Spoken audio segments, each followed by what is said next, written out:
Welcome to the My House Podcast, a show about the past, present, and future goings-on at the My House Youth Drop-In Center in Wasilla, Alaska, with your host, Michelle Overstreet. Hey everyone, welcome to episode 24 of the My House Podcast. I'm not Michelle Overstreet, but I am Isaac Smolden, and with Michelle out today, I am joined by two of our board members, Stephanie Berta and board chair Joey Crum. How's it going today, everyone? Great. Doing well. Before we get started, I will just throw it to myself for housekeeping. A couple other podcasts coming out the following week. Another episode of Diag Nonsense. Redemption will be out, an update about the Trent, Alaska Fashion Show. They also had episodes released last week as we kind of get back into the swing of things here. And hopefully the following week, my voice will be out as well. Also here around the building, February is Dating Violence Awareness Month, so look out for some social media posts and more information about that in the coming month. And I think that's all I got. So I'm very happy that both of you were able to join me today and have a conversation. I'm kind of surprised that you haven't been on yet. Joey, you're around the building a decent amount, and as board chair, it seems kind of silly that it's taken us this long to get to you. So how did you first get involved with My House? My family and I got involved with My House, I think it was 2013-14, and we were looking at the time for places to donate that were focused on outcomes. If you remember, around that time, there were a couple of national charities that were exposed for how much waste they were getting from donations. And we were referred here by a very close friend that we went to church with. And we came over and sat on a couch and met with Michelle and Michael. And when we sat down, literally there was a young woman that walked in the door before we even did introductions. And she was barefoot and crying. And it was kind of slap in the face of like, hey, this is what we are. This is the community we're living in. And Michelle got up and took care of her. I'm not getting into real specifics about that, but it was getting that example thrust in your face and then having conversations with Michelle and Michael. And Michael was gearing up to go to a homeless camp, looking for some minors that they thought might be in that way. And then we just started getting more and more involved, believed in Michelle, believed in Michael, believed in the staff at My House. And man, since then it's just history, from sponsorship to participation to helping with job training. It was a match made in heaven. And Stephanie, I don't think that you've been on any of these either. How long have you been with My House now? Obviously, you're on the board of directors, but you also do some contract work for the organization, so you're in the building a lot. I do. I contract, was sole proprietor and contract, helping Michelle when she needs assistance with grant writing or some administration of existing grants and management of that. So I am here quite a bit. But I used to work for a bank here in town as a commercial accounts officer and lender, and was encouraged to find a board of directors to be a part of. I had been introduced to Michelle and knew what she was doing at My House through just the community, and we live close by each other as neighbors in the neighborhood, and just wanted to get more involved. Started off as a member of the community advisory board and just started volunteering and being here more often, and then moved on to the board itself as a director. I think that was in 2016, I believe. And so I just really believed in the mission and the vision that there's a way to end homelessness, not only here in our valley, but across the country. But by focusing where we're planted right here in the Matsu, we can prove that it can be done elsewhere by focusing in on youth, helping them with the things that they need help with in order to give them the skills and the confidence to be self-supporting and live a life that they dreamed of, because nobody dreams of being homeless. Right. And I just saw Michelle's passion, which, if you know her, she's got a contagious personality. So I wanted to come on board and be part of what she was doing to improve our community. Well, and you just talked about sustainability and being self-sustaining. Joey talked about job training, and the two of those really go hand in hand. And Joey, you're a big part of that job training aspect, even outside of your work as board chair with your main gig. Yeah, I work for Northern Industrial Training, and we're a workforce solutions company. It's really what our core mission is about. And being able to work with the youth and the clients that come through my house to deliver some of the skills that are necessary for entry-level positions, and then accelerate through kind of the ladder to higher paying wages, career-oriented jobs. That's really what our focus is. And being able to work here as the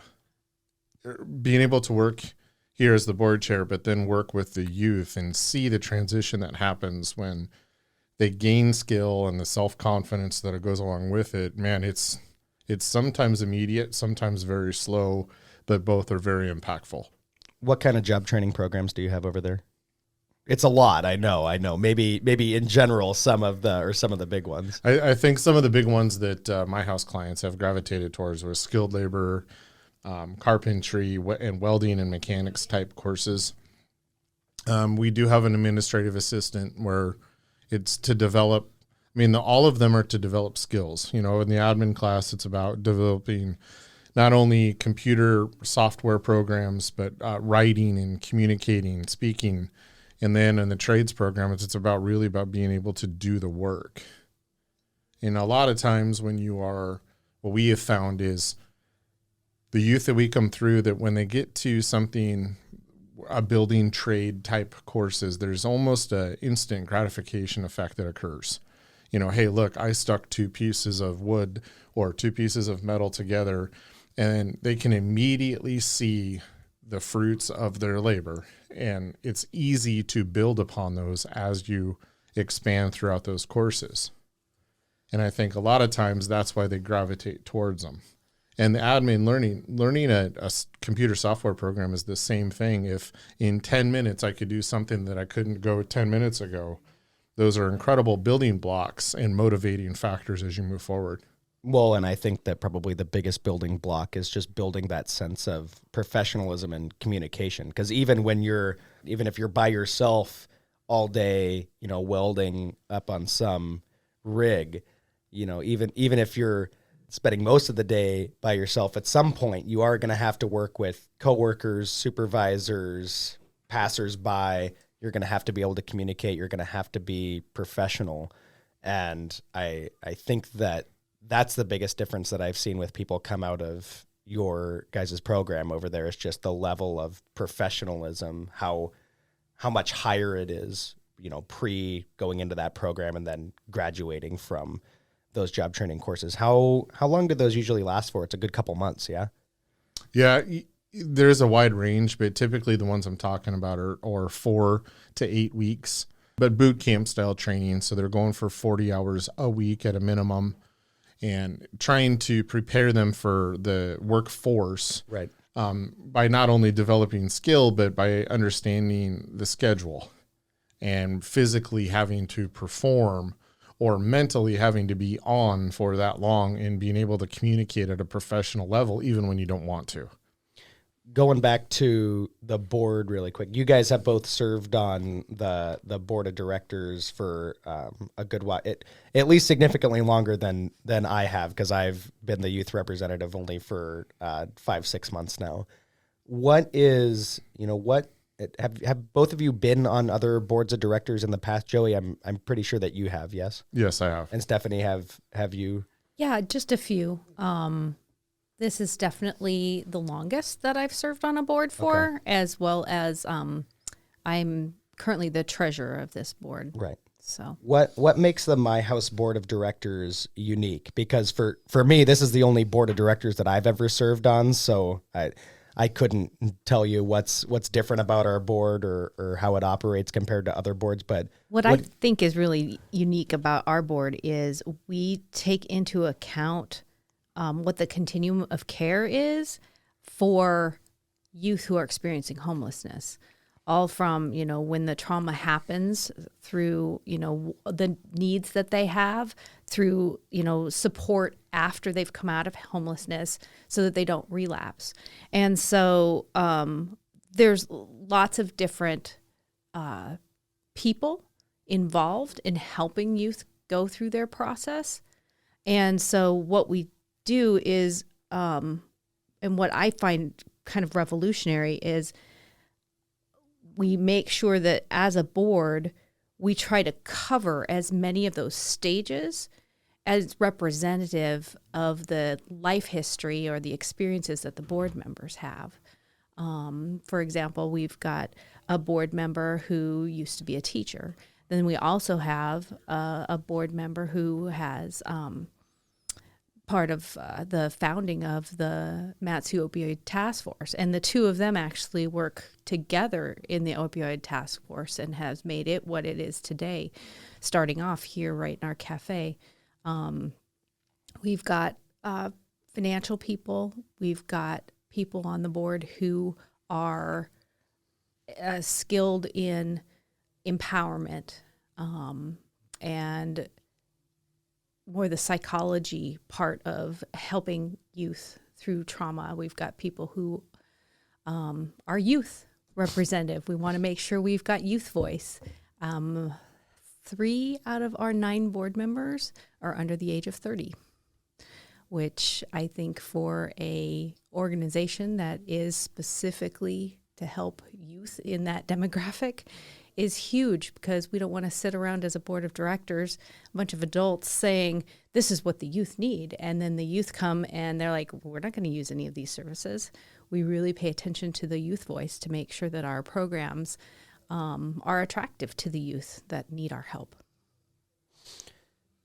Obviously, over the last, couple of years especially, there's been a lot of changes in the workforce demographics, in how a lot of people that are in our age range of service approach employment and approach what success looks like to them. And I imagine that has affected, not only what we do and where the board of directors kind of steers things, but also especially with you, Joey, with, some of the challenge. And you told me before how you were going to turn the word challenges into opportunities. So I'd like to hear from you about maybe from both the NIT and the board of directors standpoint, how have you been able to turn some of the challenges of the last couple years, especially when it comes to job training and our workforce here in the Matsu Valley? How have you been able to turn those challenges into opportunities? Well, a lot of it is about understanding not only the marketplace, but demographics. And demographics is kind of fascinating. I don't know a whole lot about what's going to occur next year on this state. But what I can guarantee is that both of you and I will all be 1 year older next year on this state. And so when you start talking about demographics, we have ways to track the population and the different generations and what their participation is in the workforce. So both from an NIT, from a workforce solutions company, and as a board member of my house, really when we're looking at right now in Alaska is we have thousands and thousands of current job openings, like as of today. But we also have 10 years of net migration loss. And we also have 10 years of migration loss in the most important demographic when you talk about the workplace, and that is age 18 to 64. Only 2 states have lost a higher percentage of their working age people since 2013, and that's West Virginia and Wyoming. So when you are looking at the Alaska workforce pool, it's real shallow, meaning that there's just not enough volume of people before you even go to the next level of, do they have the skill and the ability to do the jobs that are needed? We just don't have enough people, plain and simple. So we've known this was coming. Demographics have proved that this has been coming. So some of the initial challenges that you look at are fighting some of the red herrings or the common things that you hear that aren't necessarily reflective in the data, i.e., COVID caused all this. Well, COVID started in 2020. It didn't start in 2013, and that's when the population decline started occurring. Right. So COVID may have enhanced some of this, but what it didn't do was create it. And then you look at other factors that, again, were enhanced by COVID, but necessarily didn't create it. So for decades, we've been telling people that you can have a family and a career, particularly women. Right. But then what have we learned over 2.5 years of school closures, infrequent daycare, infrequent busing services? Yeah, it becomes a lot harder when you don't have when the buses stop running or you have a rolling bus schedule and all of a sudden you're supposed to be at work and have your kids at school at the same time. And so we've put people in this position. We're backed them into a corner. Okay, choose going to work or choose caring for your family for some. And so when we look at it, there is no one answer, right? There is no one answer about why we're at, but we do know that it's been a trend that is occurring. So when you look at that and you know what we're up against, really it becomes down to, well, are we going to complain and wallow, or are we going to convert it to an opportunity and go? And one of the opportunities that I see from the employer perspective is creative employers that have the ability to offer employment in non-traditional schedules, non-traditional environments. Maybe that's a hybrid version of distance or an in-person, or have the ability to offer childcare or et cetera. So what I'm saying is the ones that are in these positions where they can be truly creative, they have opportunities to accelerate their growth simply because they can have more of a workforce than others. Another opportunity is for anybody entering into a workforce, and this really is for most trades or most jobs across the spectrum. I don't want to use all, but we'll say a majority across the board. The ladder in front of you is clear. There's just a lot of open space. Right. And you look at demographics again, and, this isn't, I had to walk barefoot uphill to school both ways. But when I graduated high school, there just weren't those opportunities. The ladder in front of me was full, and you had to pick and choose and wait your time. Well, that's just not the case. My kids are going to have immediate opportunities that I didn't, simply because of population. Mm-hmm. And so those are some of the positive opportunities. Along with that, what concerns me from the my house board is we're going to take clients that have been serviced and needed assistance from my house, and then we're going to help them transition into the workforce. But having professional growth and promotion without professional development, coaching, and training is almost like not having it at all. Well, and there's that temptation to go straight into the workforce, right? Like you could go get hired pretty much anywhere at an entry-level position right now. And so, but, you still need those professionalism skills. Even I worked as a delivery driver at Papa John's for 3 years. And I'll tell you what, you need to have some professional skills going into that job, because it is really easy, both with your fellow employees and also with customers. If we sat here and went through every insane pizza delivery experience I had, it would be a 3-hour podcast. I mean, you're going to be daily challenged. And if you don't have that base to rely on, which a lot of our clients through no fault of their own just don't have that base, you're not going to be successful even in an entry level position like that, in a service position. Just, editor's note, I actually would listen to a 3-hour podcast about bad pizza deliveries. Maybe I'll reach out to some of my content. fellow coworkers. We'll start when pizza delivery goes wrong. Future content. Well, the other big change that has happened in the last year is the organization receiving the $23 million building appropriation. And just from my limited time on the board, I mean, that's a big piece of what we've had to focus on, just because of, if you consider that money as part of our budget for the next 5 years, which I don't think that technically we do. You kind of have to compartmentalize it a little bit, just because separate from operating, yeah. And both from a federal grant perspective, in that if we did classify it as our budget, we would definitely be violating some procedures. But at the end of the day, it is a huge pool of money that we are now handling to build this huge project that will expand our operations and the area that we're able to service by a factor of probably 3, 4, 5 times what we're doing right now.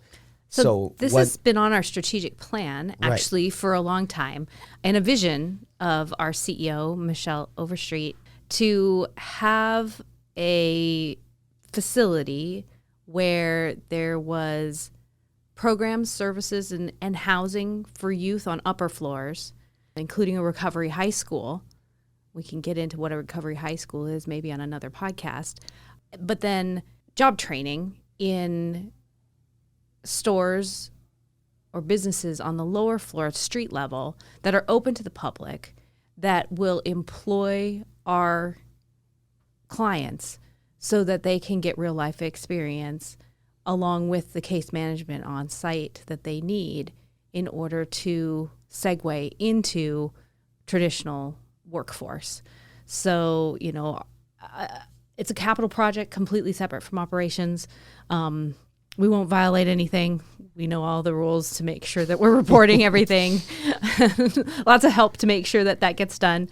But as a board, we've always had a goal to support my house's strategic plan, primarily house, feed, clothe the youth who are experiencing homelessness so that they can heal from whatever trauma they bring to the table, because they're all individual.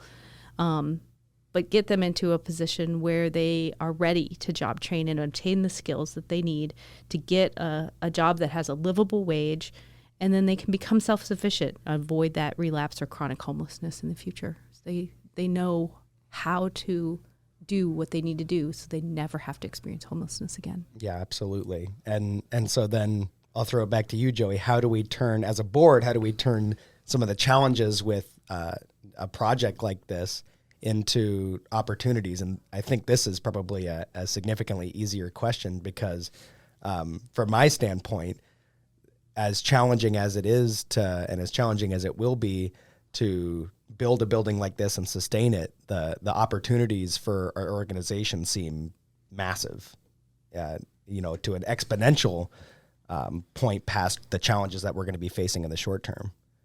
It's infrastructure investment. Right. And that, in my opinion, is one of the best things that we could ever do with our resources, is develop underlying infrastructure.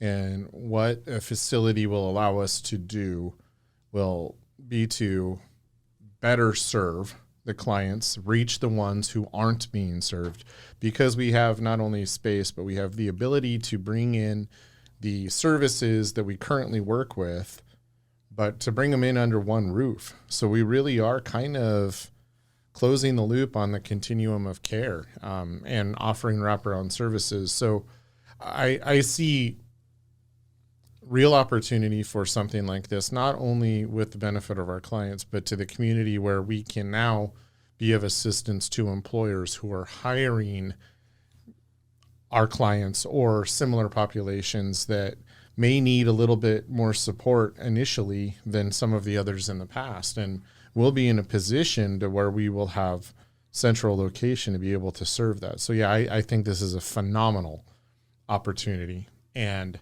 not only for the clients we serve, but for the long-term, get it out, the long-term servicing of the community, our future, and really starting to turn that spigot off. When we talk about people that are relapsing or experiencing homelessness later in life, later in life, we can limit them by setting them up on a better foundation. Yeah, it's breaking that generational cycle, right? And I think the biggest positive to us taking on this project now and getting the funding to take on this project now is if you look at where we're located in the Matsu Valley, we're about to experience, we have been experiencing a period of unprecedented growth. And I think over the next 5 to 10 years, it's only going to continue exponentially.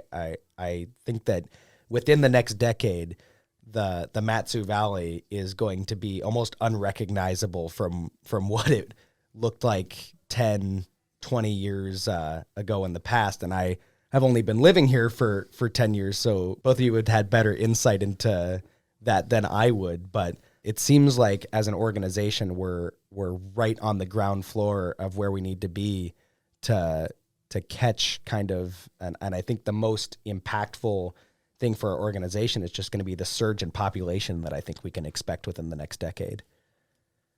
Yeah, I'm proud to be involved in an organization that wants to be a solution and not just output based.